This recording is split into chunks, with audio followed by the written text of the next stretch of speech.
একটা মেয়ে সংসারের সমস্ত কাজকর্ম কিন্তু বাবার বাড়ির থেকে শিক্ষায় না। আর ওই না জানা কাজগুলা কিন্তু শিখানোর দায়িত্ব শ্বশুরবাড়িদের লোকের। আর এখানে আয়া পড়ে শ্বশুরবাড়ি আর বাবার বাড়ির পার্থক্য। হ্যালো এভরিওয়ান, সবাই কিরকম আছো? আশা করি সবাই ভালো আছো আর আমিও ভালো আছি। যখন একটা মেয়ে বাবার বাড়িতে থাকে তখন কিন্তু মা মেয়ের লিগা কাজকর্মগুলো রাখা দেয় না যে মেয়ে করবো, মায়ে কইরা লয়। আর শ্বশুরবাড়িতে কি হয় জানো, নিজের না জানা না করা কাজগুলা কিন্তু নিজেরই করতে হয়, শিখাই দেওয়ার মতন কিন্তু কেউ নাই, কিন্তু দিন শেষে খোটা দেওয়ার লোক কিন্তু অনেকজন।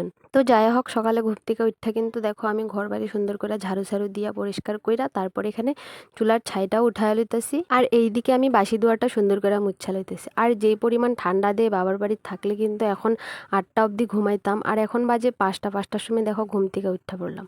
তো এদিকে সুন্দর করে বাসি দুয়ারটা মুছা চুলাটা মুছা লইতেছি। আর এদিকে সামনে দেখো আমার চুলার মুখটা কিন্তু ভাঙ্গা রয়েছে, আমি কালকে এটা মানে ঠিক করুম, আজকে আর ঠিক করলাম না।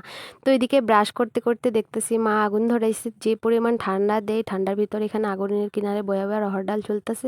আর আমি কিছুটা রহর ডাল আইনা মানে ধুয়া লইতেছি ভাজা করু মুড়ি চা দিয়া খাওয়ার লিগা। তো এদিকে দেখো আমি রহর ডালগুলারে সুন্দর করে ইন্ডাকশন চালায় কড়াই বহাই দিছি, ওইখানে সিদ্ধ বহাই দিলাম একটু লবণ দিয়া। আর এই রহর ডাল কে কে খাইছো বা কে কে খাইতে জানো নিশ্চয় কমেন্ট করে জানাও। আমার তো খাইতে খুব ভালো লাগে, আগে কিন্তু কখনো খাই নাই, বিয়ার পরে এখানে আয়াই দেখছি যে এগুলাও খাওয়া যায়।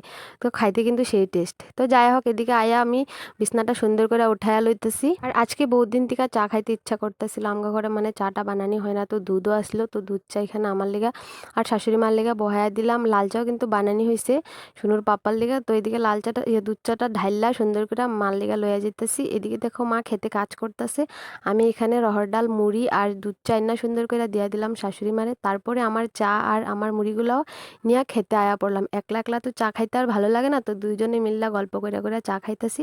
তারপর এদিকে চার বাসনগুলো সুন্দর করে মাজা ঘষা ধোয়া লইতেছি। আর আজকে এত পরিমাণ কুয়াশা দিছে চারিদিকে, দেখতেই পারতাছো তোমরা, পুরো সাদা হয়ে রয়েছে। আর এরকম কুয়াশা দিলে দেখতে কিন্তু সেই ভালো লাগে, কিন্তু সেই পরিমাণ একটা ঠান্ডা দেয়।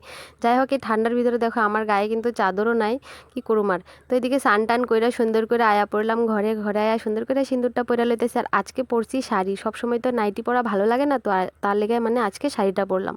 যাই হোক, আমি কিন্তু শাড়ি পরতে খুবই ভালো পাই, কাজ করতে পারি আর না পারি, শাড়ি পরলে ভালো লাগে আর পরতে ভালো পাই।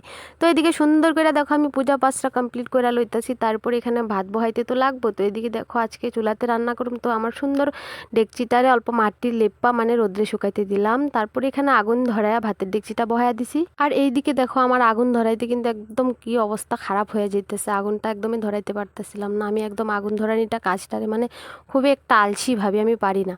তো যাই হোক, এদিকে আগুনটা যেন তেন ধরায়া ভাতের ডেকচিটা দিয়া দিলাম, চাল ধোয়া দিয়া দিছি। আর এদিকে দুপুরে রান্নার লিগা শালগুম আলু মাছ দিয়া মানে রান্না করুম, ওইটার লিগে সবজি টবজি কাটটা। তারপরে এদিকে দেখো আমার ভাতটা কিন্তু হয়ে গেছে। তারপরে আমি ডেকচিটা সুন্দর করে মুছা লইতেছি। আর এদিকে দেখো ভাতের ডেকচিটা মুছার পরে কিন্তু দেখতে খুবই ভালো লাগে, আর চুলাতে রান্না করতে তো আমি বেশ ভালো পাই। তো যাই হোক, এদিকে দেখো আমার ভাতটা সুন্দর করে মার ফালায় ডেকচি অল্প বহায়া নামায় রাখা দিলাম। তারপরে এখানে মাছ ভাজা বহায়া দিছি।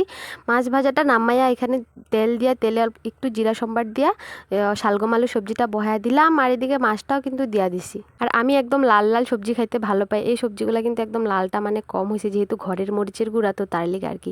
তো এদিকে দেখো সুন্দর করে সবজি নামাইয়া তারপরে এখানে আমি মটর সিদ্ধ বহাইছিলাম ইন্ডাকশানে, ওই মটরগুলা দিয়ে আলু দিয়ে রান্না করুম। তো তার লেগে অল্প পেঁয়াজ তেলের উপরে দিয়ে আলুটারে সুন্দর করে কষাইয়া তারপরে এখানে সিদ্ধ মটরগুলা দিয়া দিতেছি। আর এদিকে কিন্তু আমার জোরে সোরে খিদা পায়ে গেছে, যেহেতু সকালে অল্প চা খাইছে আর কিছু খাই না, এখন প্রায় 11:30টার মতো বাজ্যা গেছে। তো এদিকে তার লেগে সুন্দর করে ঘরটা ঝাড়ু দিয়া মটরের সবজিগুলো এদিকে কিন্তু আমার হয়ে গেছে। তারপরে বয়া পড়লাম ভাত খাইতে। আর এখানে দেখো আমি কাঁচা লঙ্কা সেভাবে খাইতেছি, সেই টেস্ট